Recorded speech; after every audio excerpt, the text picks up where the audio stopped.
Now, I'm sure most of you have probably seen that Sega CD commercial. What are you waiting for? Nintendo to make one?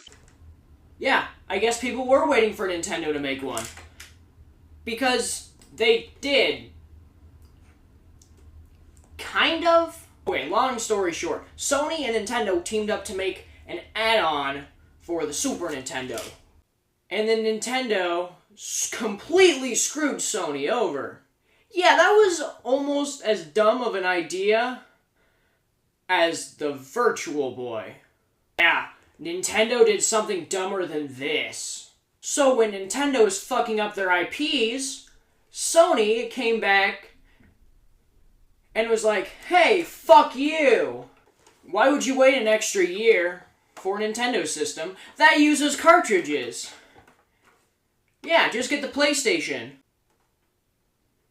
Yeah, just get the PlayStation. Yeah, Sony came out of nowhere with this thing. And, you know, it was a pretty damn smart choice, considering the PlayStation brand is pretty much the only thing keeping Sony together right now. This was also the first console to sell over 100 million units. This is the PlayStation controller. I know, it's a completely original design that nobody ever used and they came up with it themselves. Go the fuck away, we're not talking about you. So anyways, yes, it's a completely original design that definitely does not look like a Super Nintendo controller in any way, shape, or form. This controller sucks. This controller's bad. Just get rid of it. Yeah, this is the real controller. This is the DualShock, as they called it. And what is it? Well, it's the original controller, except it's got 2 joysticks.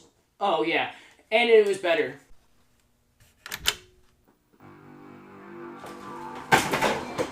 Oh yeah, here's the one fatal flaw with the PlayStation 1. I don't think it matters which model you get.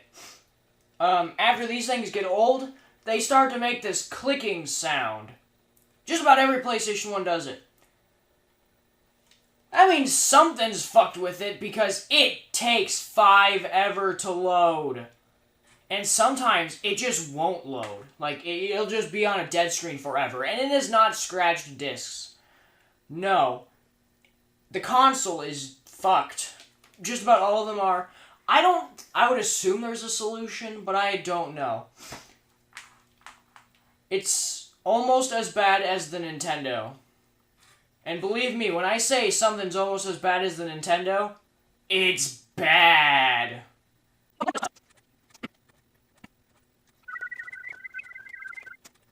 Okay, I'm fucking done waiting. Next game! Oh yeah, fucking Doom! But no, it's not just Doom. No, it's also Doom 2. And on top of that, they completely redid the lighting effects. Talk about fucking crazy, man. This goes to show what the PlayStation is capable of. Runs pretty damn good. So overall, what is my opinion on the PlayStation? I want it to be known, it has great games. I love the games on this system. But the hardware fucking sucks. It was made cheap. Even the later ones were made they were cheap.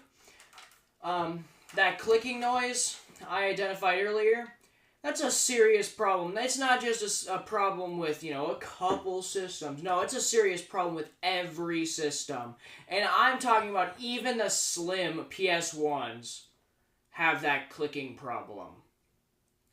And that's bad because 1, it won't load your games properly. 2, it might not load your games at all. And 3, it's just fucking loud and obnoxious. Do I recommend a PlayStation? No. Unless you want a cool shelf piece, there is absolutely no reason to own a PlayStation 1 anymore. Oh, but Garrett, how can I play the games? Let's see. PlayStation 2 is backwards compatible. Oh, and get this. PlayStation 3 is backwards compatible. And if you don't like collecting physical games, Sony is re-releasing I don't know about most, but some PlayStation 1 games on the PS5. There is no reason to own a PlayStation 1 anymore, unless you want a cool shelf piece. But even then, I mean, it's one of the most important video game consoles in history. But so is the original Nintendo, and that is sitting in the same situation with this. The console itself is garbage. The games may be good, but the console itself is garbage. So there's not really a reason to own one of these anymore.